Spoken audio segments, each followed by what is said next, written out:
현대 사회를 첨단 기술과 과학이 지배하는 사회라고 말할 수 있겠습니다. 과거에는 생각으로만 아니면 어떤 경우에는 꿈에도 생각하지 못할 일들이 이 시대에는 보편적이고 또 자연스러운 일들이 되어버린 그런 것들이 참 우리 주변에 많이 있습니다.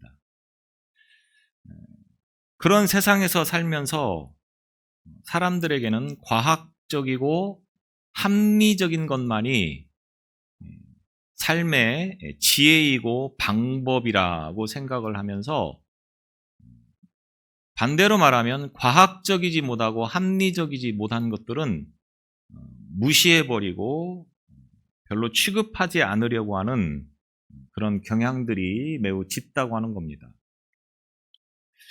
과학이라고 하는 명분만 붙이면 이의를 제기하지 않습니다.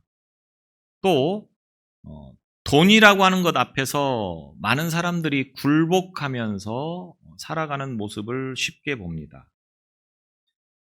많은 사람들이 먹고 살만하고 또 문화생활에 푹 빠져 살아가면서 손에 잡히고 눈에 뵈는 것만을 쫓는 그런 삶의 태도를 우리가 쉽게 봅니다.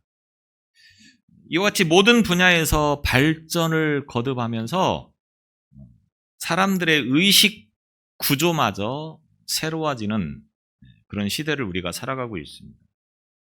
모든 사물의 이해를 과학이라고 하는 잣대로 재어보고 그 범주를 벗어나면 우리가 버리게 되는 그런 상황을 우리가 쉽게 목격할 수 있습니다. 합리적이지 않은 것들은 오류로 취급을 합니다. 그래서 세상을 창조하시고 또 세상 모든 것들을 운영하시는 그 하나님의 세계에 대해서 인정하지 않고 그 하나님에 대해서 이해하지 않는 그런 생각들이 많은 사람들 속에 잠재해 있다라고 하는 겁니다. 이와 같은 것들이 결국은 인간의 문명이 발달함으로 인하여서 영적으로는 사람들이 더 근시안적이 되어져 버리는, 그래서 꼭 눈에 보여지는 그것만을 전부라고 생각을 하고 과학적이고 합리적인 것만을 삶의 지혜라고 생각하면서 살아가는 경향이 참 많다라고 하는 겁니다. 이 성경은 우리에게 분명히 이 세상은 하나님께서 창조하셨고 또 그 가운데 모든 창조물보다 더 뛰어나고 더 특별한 존재로 인간을 창조하셨다라고 말씀하고 있습니다. 그래서 인간은 하나님의 창조물이면서 나아가 영적 존재라고 하는 것을 우리가 잊어서는 안 되는 것입니다. 영적인 존재라고 하는 것은 영혼이 함께하기 때문에 하나님께서 가지고 있는 창조의 특성을 표현하는 것 가운데 하나가 바로 이 영성이다, 영적 삶이다라고 말씀을 드릴 수가 있겠습니다. 어떤 동물이 인간처럼 창의성을 활용하여서 발달한 세상을 만들어낼 수 있습니까? 지금까지의 모든 세상을 보면 세상이 발달하고 눈부시게 발전할 수 있었던 것은 순전히 인간의 창조적인 그러한 생각으로 인하여서 되어진 것이라는 것입니다. 결국 이 모든 것들이 하나님의 영성을 우리 안에 담아주셨고 이와 같은 영성들을 활용하여서 세상을 살아갈 수 있도록 하셨기 때문에 이런 현상들이 우리 가운데 나타났다라고 말씀을 드릴 수가 있다고 하는 것입니다. 하나님은 사람을 만들어 놓고 생육하고 번성하라 이렇게 말씀을 하시고 있습니다. 생육하고 번성하라고 하는 것은 우리에게 주신 축복이고 또 인간 세상의 화려한 발달은 결국 하나님께서 우리에게 이와 같이 축복해 주신 것에 근거해서 이루어진 상황이다라고 말씀을 드려도 아마 별 무리가 없을 거라고 생각을 합니다. 성경은 세상을 하나님이 창조하셨고 사람은 모든 만물보다 특별한 존재로 만드셨다. 그래서 다윗은 이렇게 고백을 합니다. 내가 주께 감사하옴은 나를 지으심이 심히 기묘하심이라. 주께서 하시는 일이 기이함을 내 영혼이 잘 아나이다. 시편 139편 14절에 다윗이 이렇게 고백한 것을 봅니다. 우리가 보는 성경은 이렇게 번역이 되어 있는데 이전에 보던 성경, 개역 성경에는 이 말씀을 이렇게 말씀하고 있습니다. 주께서 내 장부를 지으시며 나를 조직하셨나이다. 주께서 나를 지으심이 신묘막측하심이라. 주께서 내 장기, 내 모든 육체를 지으셨고 그 지으신 육체가 신묘막측하다라고 표현하고 있습니다. 신묘막측이라고 하는 이 말은 신기하고 오묘하심이 측량할 길이 없다고 하는 것을 뜻합니다. 인체의 신비, 인간의 그 육체의 신비라고 하는 것은 표현할 수 없을 만큼, 측량할 수 없을 만큼 대단히 신비로운 것이다. 이렇게 말씀을 하고 있습니다. 그래서 뛰어난 인간의 두뇌가 많은 것들을 발명하고 발견을 해서 만들어가고 있지만 인체의 신비에 대해서는 아직도 모르는 부분이 훨씬 더 많다라고 하는 겁니다. 그래서 사람을 시신을 가지고 연구를 하고 계속해서 어떻게 하면 이 문제를 해결할 수 있을까라고 하는 것에 대해서 많은 전문가들이 달라붙어서 노력을 하지만 사실은 해결되지 못하는 부분들이 더 많은 게 인간이라고 하는 거죠. 그래서 어떤 병에 걸려도 사실은 병명도 제대로 모르고 이것을 어떻게 해결해야 될지 모르는 것이 훨씬 더 많은 것이 인간의 몸이라고 하는 것입니다. 그래서 인간의 몸을 구성하는 세포의 수가 약 60조 개에서 100조 개에 이른다고 합니다. 자동차 한 대를 만드는데 13,000여 개 정도의 부품이 필요하고 여객기 한 대를 만드는데 약 300만 개의 부품이 필요하다고 합니다. 그런 거에 반해서 인체는 보기에는 굉장히 왜소해 보이고 한눈에 다 들어오는 게 인체이지만 이 인체가 구성되어지기까지는 60개 조에서 100개 조의 세포가 우리 몸 안에 이루어져 있다고 하는 겁니다. 인간의 혈액을 타고 흐르는 피 속에는 약 25조 개의 적혈구 그리고 250억 개의 백혈구가 존재하고 있다고 합니다.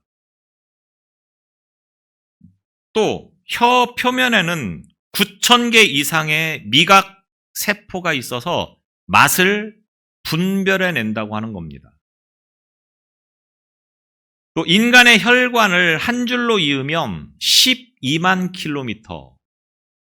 이 길이라고 하면 지구를 세 바퀴를 감을 수 있는 거리라고 합니다. 이 피가 몸을 한 바퀴 도는데 46초 걸린다고 하는 거죠. 웬만큼 얘기해갖고는 전혀 놀라지 않기 때문에 어떻게 이야기를 해야 될지 잘 모르겠습니다. 여튼 지구를 세 바퀴를 감는 이 혈관에 그 피가 흘러가는데 불과 46초밖에 걸리지 않는다. 이 정도의 신비감이 있다고 하는 겁니다. 사람의 지문이 같을 가능성은 640억 대 1. 다시 말하면 세상에는 똑같은 지문을 가진 사람이 존재하지 않는다 이 말입니다. 또 인간의 뇌 속에는 1억 비트의 정보가 쏟아져 들어간다고 합니다. 1억 비트. 이게 어떤 수치인지를 모르니까 놀라지 않을 수밖에 없죠. 여튼 어마어마하다고 하는 것입니다. 갓난아이가 막 태어날 때 305개의 뼈를 갖고 태어나는데 커가면서 여러 가지 뼈들이 합해지면서 완전히 성이 된 다음에는 206개의 뼈로 구성이 되어진다고 합니다. 뼈는 또 7년마다 한 번씩 새로 바뀐다라고 전문가들은 이야기를 합니다. 이같이 인체의 신비라고 하는 것이 말로 표현할 수 없을 만큼 정말 신비하다, 이렇게밖에 표현이 안 된다고 하는 거죠. 이러한 인체가 어떤 세포가 변화되어서 또는 진화되어서 인간이 되었다라고 하는, 우연히 이렇게 되었다라고 하는 것은 말도 안 된다고 하는 거죠. 분명히 성경은 하나님께서 사람을 만드셨다, 이렇게 선언을 하고 있습니다. 그래서 의사였던 누가도 인류의 기원이 하나님에게 있다. 그래서 누가복음 3장 38절에 보면 그 이상은 아담이요 그 이상은 하나님이시라. 하나님께서 사람을 지으셨다, 이렇게 말씀을 하시고 있는 것입니다. 그것도 매우 특별한 존재로. 우리는 별 생각 없이 세상을 살아가지만 하나님께서 보실 때는 우리 존재가 매우 특별한 존재라고 하는 것을 우리는 잊어서는 안 되는 것입니다. 내가 생각했던 것보다 나 자신이 훨씬 더 가치 있고 또 특별한 존재라고 하는 것을 우리는 늘 염두에 두면서 살아가야 된다고 하는 것입니다. 인간이 이와 같이 특별한 존재라고 하는 것을 나타내는 말씀이 바로 성경의 형상이라고 하는 단어가 되겠습니다. 오늘 창세기 1장 26절에 보면 하나님의 형상을 따라서 우리가 지음 받았다라고 말씀을 하고 있습니다. 하나님이 이르시되 우리의 형상을 따라 우리의 모양대로 우리가 사람을 만들고, 사람의 존재는 하나님의 형상을 따라서 하나님의 모양대로 지음받았다라고 하는 것입니다. 당혹스러운 것은 아무도 하나님의 형상을 본 적이 없다고 하는 것입니다. 하나님은 분명히 하나님의 형상대로 우리를 만드셨다고 했는데 누가 하나님의 형상을 본 적이 있습니까? 더욱이 요한복음 4장 24절에 보면 하나님은 영이시니, 이렇게 말씀을 하고 있습니다. 영이라고 하는 것은 눈으로 보이는 것이 아닙니다. 눈으로 보이지 않습니다. 그러니까 하나님의 형상을 어느 누구도 볼 수 없다고 하는 거죠. 그러면 결국 하나님께서 하나님의 형상을 따라서 사람을 만들었다고 하는 것은 외적인 어떤 모양이기보다는 하나님의 영, 이 영이라고 하는 것을 따라서 사람을 만들었다라고 우리가 이해를 해야 된다고 하는 것입니다. 그래서 형상이라고 하는 것이 무엇이냐? 에베소서 4장 24절에 보면 하나님을 따라 의와 진리의 거룩함으로 지으심을 새 사람을 입으라. 의와 진리의 거룩함, 이것이 곧 하나님의 형상이고 그 하나님의 형상을 우리 안에 담아주셨다라고 말씀을 하고 있는 것입니다. 또 골로새서 3장 10절에 보면 옛사람과 그 행위를 벗어버리고 새 사람을 입었으니 이는 자기를 창조하신 자의 형상을 쫓아, 자기를 창조하신 자의 형상을 쫓아 지식에까지 새롭게 하심을 받은 자니라. 하나님의 형상은 곧 지식이라고 하는 것입니다. 우리가 가지고 있는 지식, 이것은 곧 하나님께서 우리에게 주신 하나님의 형상이고 하나님의 모양이라고 하는 겁니다. 그래서 인간이 다른 동물들보다 더 위대한 것은 왜 그렇습니까? 바로 이 하나님의 형상을 우리에게 부어주셨기 때문이라고 하는 것입니다. 그래서 하나님의 형상이라고 하는 것은 외형성, 우리가 가지고 있는 눈, 코, 입, 우리의 육체, 손, 발, 이와 같은 것들을 말하는 것이 아니고 바로 우리 속에 있는 의와 진리의 거룩함이나 지식, 이런 것들이 곧 하나님의 형상이다. 그래서 인간은 하나님의 성품과 하나님의 사고가 반영되어진 존재라고 하는 것입니다. 이 부분에 대해서 좀 더 구체적이고 자세하게 말씀을 나누려고 하는데, 오늘 2장 7절에 보면 사람을 창조하는 과정에 대해서 구체적으로 말씀하고 있습니다. 그래서 2장 7절에 보면 여호와 하나님이 땅의 흙으로 사람을 지으시고, 사람의 존재는 땅의 흙으로 만들어졌다라고 말씀하고 있습니다. 그런데 1장 11절이나 22절에 보면 동물들은 어떻게 만들었습니까? 동물들도 똑같이 땅의 흙으로 만들었습니다. 그러니까 동물이나 사람이나 흙으로 만들어진 것은 같다고 하는 겁니다. 그래서 사람도 동물이라고 합니다. 짐승이라고 합니다. 사람 같지 않은 사람을 뭐라고 말합니까? 짐승이라고 말합니다.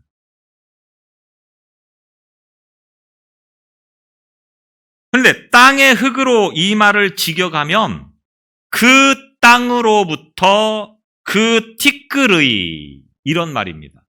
그러니까 흙이라고 하는 말을 다른 말로 뭐라고 하느냐? 티끌이라고 말합니다. 사람의 육체는 티끌 같은 존재라고 하는 겁니다. 티끌이 뭡니까? 별 볼 일 없는 게 티끌인 거죠. 뭐 부스러기 같은 거, 재, 진토, 가루, 이런 말로도 번역이 되어지는 걸 보면 사람의 육체라고 하는 것은 참 별 볼 일 없는 것이다, 이렇게 표현을 할 수가 있다고 하는 겁니다. 티끌로 만들어졌다. 이것은 인간의 육체가 얼마나 부서지기 쉬운 보잘것없는 것인가라고 하는 것을 의미하는 것이 되겠습니다. 정말로 살다 보면 인간의 육체가 참 보잘것없죠. 뭔가 대단한 것 같은 그런 생각을 가지고 살아가는 사람이 혹시 있을지 모르겠습니다. 그런데 조금만 시간 흘러가면 세월 앞에서 장사 없다고 얼마나 우리의 몸이 보잘것없는 것입니까? 아침에 눈 뜨면 아프다로부터 시작되는 게 인간의 육체라고 하는 거죠. 연세가 그 정도 되지 않았습니까? 아침에 눈 뜨면서 아프기 시작해서 하루 종일 여기도 아프고 저기도 아프고, 이게 병원인지 삶의 현장인지 제대로 구분할 수 없을 만큼 허구한 날 아픈 게 인간의 모습이라고 하는 겁니다. 이게 바로 하나님께서 우리를 티끌로 만들어 놓은 육체의 모습이라고 하는 것입니다. 이와 같이 땅의 티끌로 만들어진 육체를 하나님이 왜 특별하다고 말씀을 하느냐? 그 답이 그 뒤에 이어지는 말씀에 있다라고 하는 겁니다. 흙으로 사람을 지으시고 생기를 그 코에 불어 넣으시니, 생기를 불어 넣으셨다라고 하는 것이 답입니다. 특별한 재료를 하나님이 사용하셨는데 다른 동물들, 짐승들과는 다르게 특별한 재료를 하나님께서 우리에게 주셨는데 그것이 뭡니까? 생기라고 하는 것입니다. 생기라고 하는 이 말은 생명들의 기운이라고 하는 말이 되겠습니다. 생명을 갖게 하고 원동력, 생동력 있는 활동을 가능하게 하는, 이것을 곧 생기라고 그렇게 이야기를 한다고 하는 것입니다. 그래서 생기를 인간에게 불어 넣어주신 분이 하나님이시고, 인간은 그 하나님으로부터 생명을 부여받았다라고 말씀을 드릴 수가 있겠습니다. 이 말씀은 우리의 생명의 주인이 누구냐? 생명의 주인은 자기 자신이 아닙니다. 나를 낳아주신 부모님도 아닙니다. 생명의 주인은 오직 하나님 한 분이시라고 하는 겁니다. 여러분이 여러분의 생명을 마음껏 조절할 수 있습니까? 생명 끝내겠다, 살기 힘드니까 그냥 끝내겠다 라고 해서 끝나는 게 생명입니까? 물론 그렇다고 해서 자살을 하고 하는 사람들이 분명히 있습니다. 그런데 우리가 볼 때는 그 생명이 끝난 것 같지만 생명은 그렇게 끝낼 수 있는 게 아니라고 하는 겁니다. 우리가 절대 잊지 말아야 될 것은 사는 게 힘들다고 죽는다? 죽는 것으로 끝나면 세상 그것처럼 좋은 게 어디 있겠습니까? 그러나 절대로 그렇게 끝나는 것이 생명이 아니라고 하는 것을 알아야 된다고 하는 것입니다. 생명이라고 하는 이것이 하나님께서 주인이시기에 내가 관리를 해서 되는 것은 아닙니다. 관리를 하지 말라는 말은 아닙니다. 관리를 잘 해야 됩니다. 그러나 관리를 잘해서 되는 것은 또 아닌 게 우리의 생명이라고 하는 거죠. 아무리 내가 노력하고 아무리 좋은 영양제를 먹어도 내 마음대로 되지 않는 게 생명이라고 하는 것입니다. 생기를 우리 코에 불어넣는 순간 사람이 뭐가 됩니까? 생명이 되었다라고 말씀하고 있습니다. 생명이라고 하는 이 말은 생명이라고 하는 것과 같은 말입니다. 하나님께서 짐승들을 말씀을 통해서 육체와 생명을 동시에 창조하셨습니다. 그들에게도 생명이 존재하죠. 그런데 사람에게는 생명뿐만 아니라 그것을 다른 말로 뭐라고 합니까? 생명이다 이렇게 표현하고 있다고 하는 겁니다. 이것은 무슨 말입니까? 동물들의 생명과 사람의 생명은 차이가 있다고 하는 겁니다. 특별하게 하나님께서 인간에게는 생기를 불어넣으셔서 생명이 되게 했고 동물은 그냥 생명으로 주신 것이라고 하는 거죠. 이게 차이가 있다고 하는 겁니다. 생명이라고 하는 것은 하나님의 숨결이 되겠습니다. 동물들에게는 생명이 없죠. 아무리 강아지가 이쁘고 귀여워도 그냥 강아지일 뿐입니다. 강아지는 결코 사람이 될 수 없다고 하는 겁니다. 차이점이 뭐가 있습니까? 사람에게는 생명이라고 하는 것이지만 강아지에게는 그냥 생명일 뿐이라고 하는 겁니다. 죽으면 죽는 것으로 끝이지만 사람은 그것으로 끝나는 존재가 아니라고 하는 것입니다. 사람이 하나님으로부터 이와 같이 지음을 받을 때는 목적이 있었겠죠. 하나님의 형상을 지니며 살아가도록 사람은 지음 받았다라고 말씀을 드릴 수가 있다고 하는 것입니다.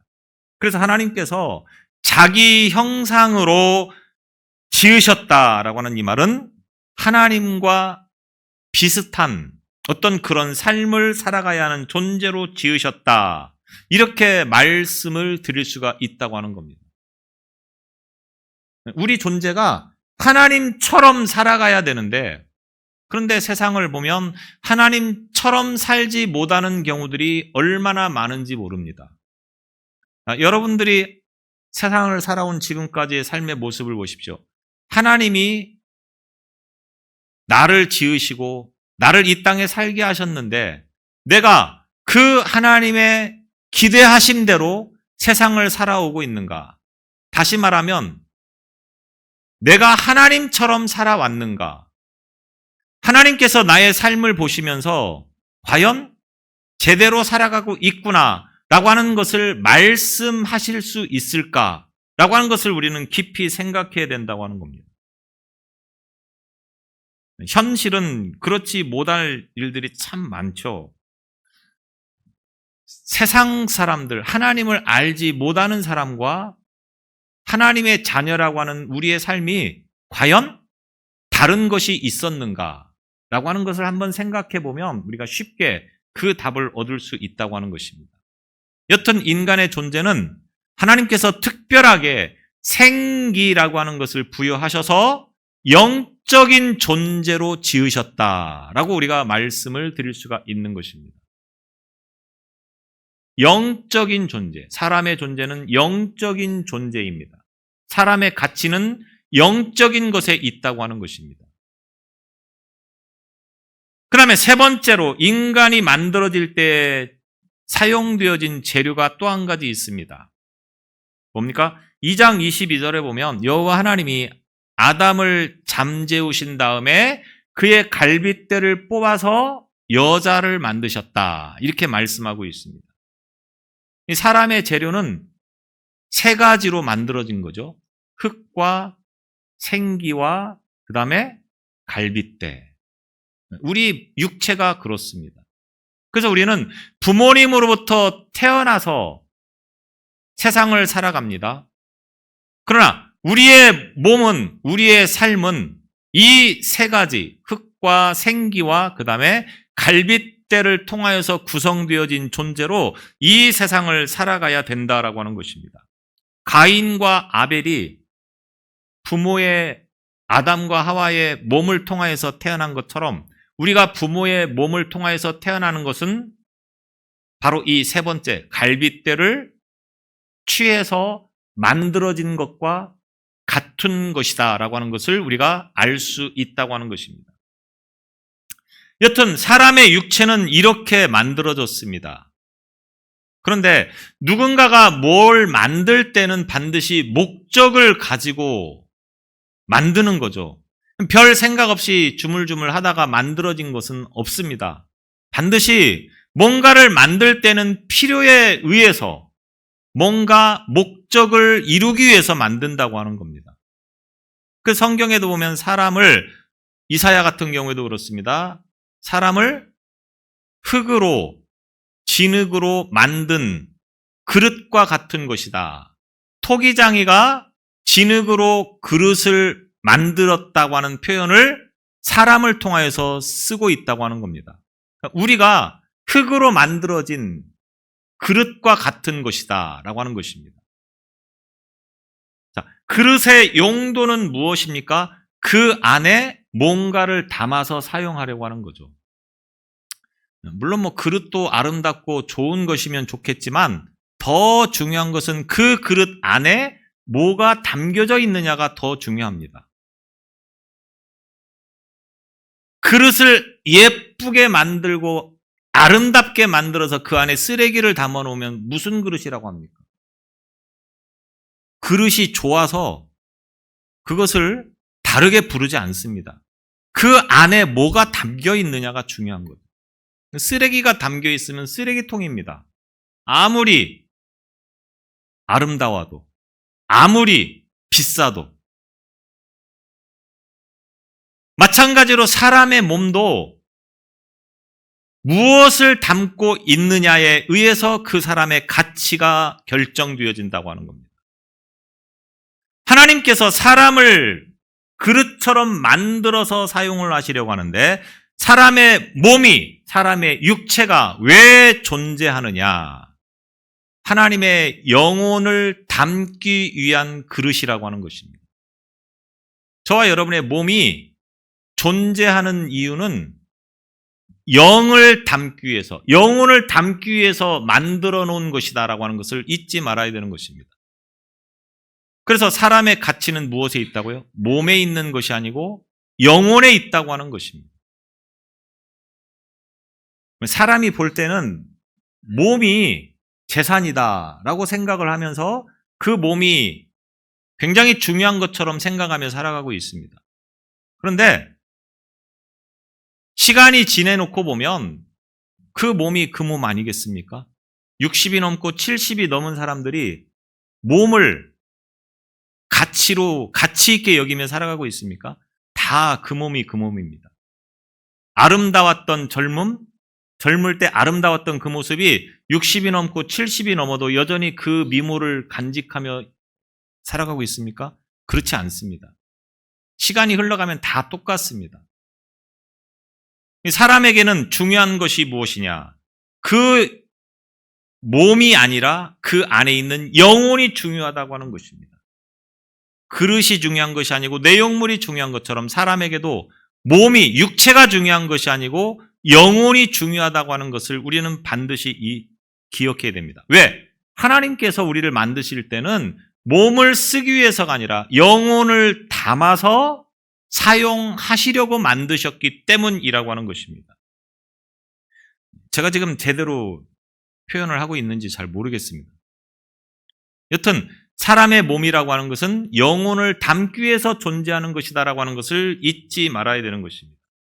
그래서 인간의 육적인 모습은 그 안에 영이 살아있느냐, 죽어 있느냐에 의해서 그 가치가 결정되어지는 것이라고 하는 겁니다. 믿지 않는 사람과 믿는 사람이 똑같이 세상을 살아가고 있지만 하나님께서 보실 때는 믿지 않는 사람과 믿는 사람의 가치가 완전히 천지 차이라고 하는 겁니다. 왜? 믿지 않는 사람은 영혼이 죽어 있는 상태고 믿는 사람은 영혼이 살아있기 때문에 그렇습니다. 그러면 여러분의 가치는 지금 어느 정도에 해당되어진다고 생각을 하십니까? 다시 말하면 여러분의 믿음은, 여러분의 영혼은 지금 하나님 앞에서 살아있는 영혼입니까? 아니면 죽어있는 영혼입니까? 아니면 병들어 있는 영혼입니까? 하나님 앞에서 우리의 영혼이 깨어나시기를 바랍니다. 살아있는 영혼이 되시기를 바랍니다. 그러한 사람이 살아있는 사람이고 가치 있는 사람이라고 하는 것을 우리가 기억해야 된다고 하는 것입니다. 영이 죽어 있는 사람은, 영혼이 죽어 있는 사람은 살아 있어도 그 사람이 별로 쓸모없는 인간일 뿐이라고 하는 것을 성경은 분명히 우리에게 말씀하고 있는 것입니다. 왜냐하면 영혼이 죽어 있는 사람은 육이 살아 있어도 그 육을 가지고 세상을 살아가면서 할 수 있는 게 별로 없습니다.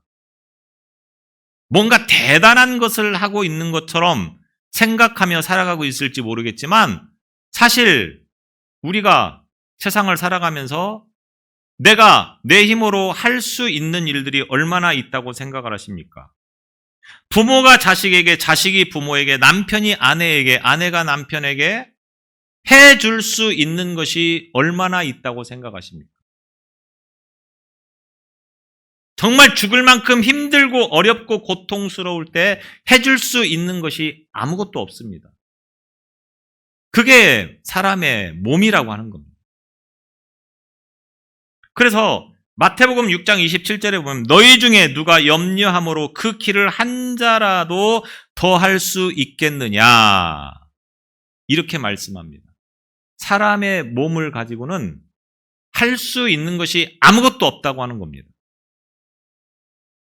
영혼 빼버리면 사람은 아무것도 아닌 존재가 되어집니다. 앞서 말씀을 드렸듯이 티끌 같은 존재, 쓸모없는 존재, 무가치한 존재, 이것이 사람의 몸이라고 하는 겁니다.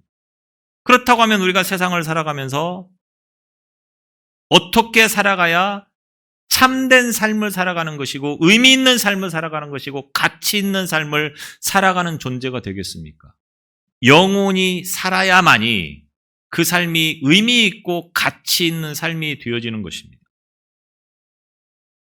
하나님은 인생을 영적 존재로서 목적을 가지고 살도록 지으셨습니다. 세상 모든 사람이 제대로 살기 위해서는 하나님께서 그 창조하신 목적대로 살아가는 것입니다. 하나님께서 창조하신 목적대로 살아가는 것은 뭡니까? 영적인 삶을 살아가며 하나님의 뜻과 하나님의 말씀에 순종하며 살아가는 것이라고 하는 겁니다. 그래서 인생이 이 땅을 살아갈 때에 기억해야 될 것이 있습니다. 무엇입니까? 하나님을 기억하고 하나님을 경외하면서 살아가야 된다. 왜? 하나님은 나를 지으신 분이고 나를 통해서 영광을 받으시기를 원하시는 분이기 때문에 그렇습니다.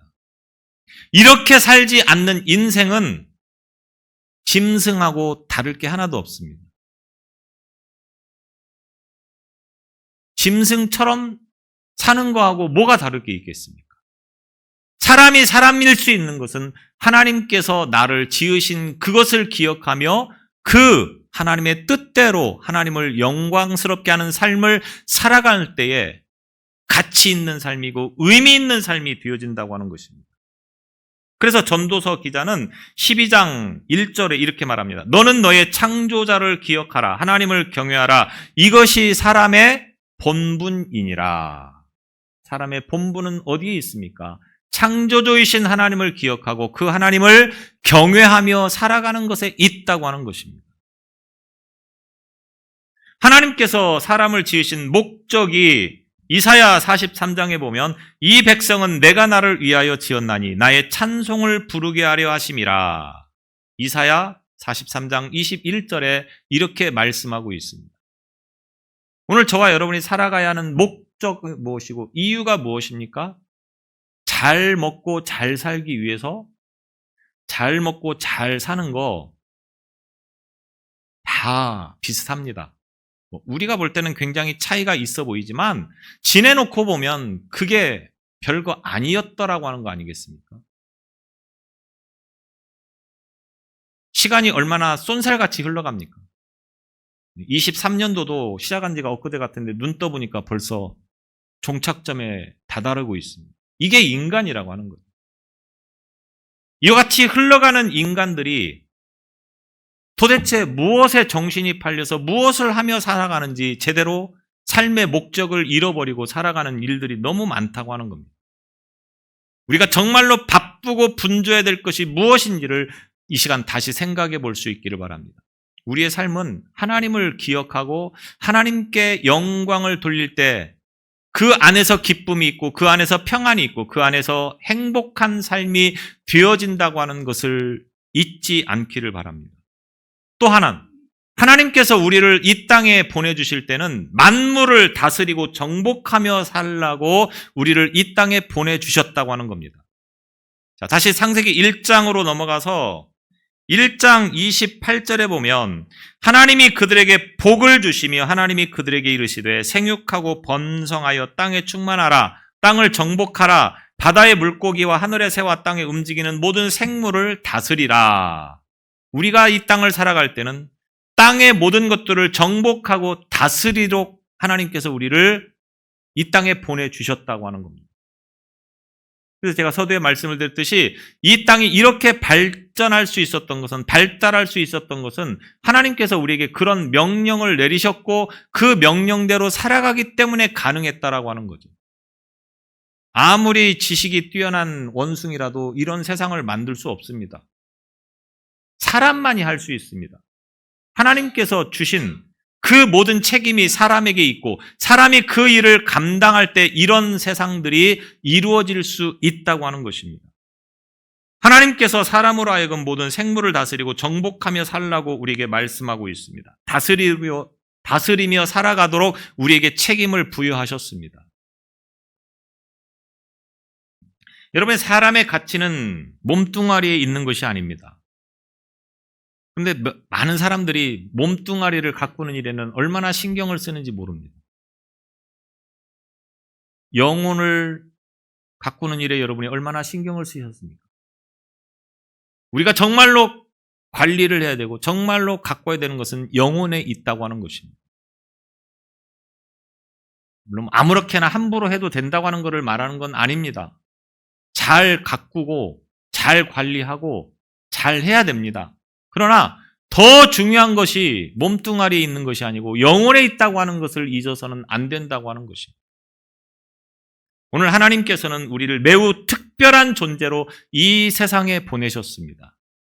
하나님의 그 귀하고 가치 있는 생기를 우리에게 부어주심을 통하여서 우리가 영적인 삶을 살아갈 수 있도록 이 땅에 보내주셨다고 하는 것입니다. 오늘 저와 여러분의 삶은 이제 영적인 것에 모든 초점을 맞추어서 살아가는 삶이 되시기를 바랍니다. 썩어 없어질 몸뚱아리, 영혼을 빼버리면 아무것도 남지 않는 이 몸을 위해서 사는 것이 아니고 영혼을 위해서 살아가는 저와 여러분이 되시기를 바랍니다. 기도하겠습니다.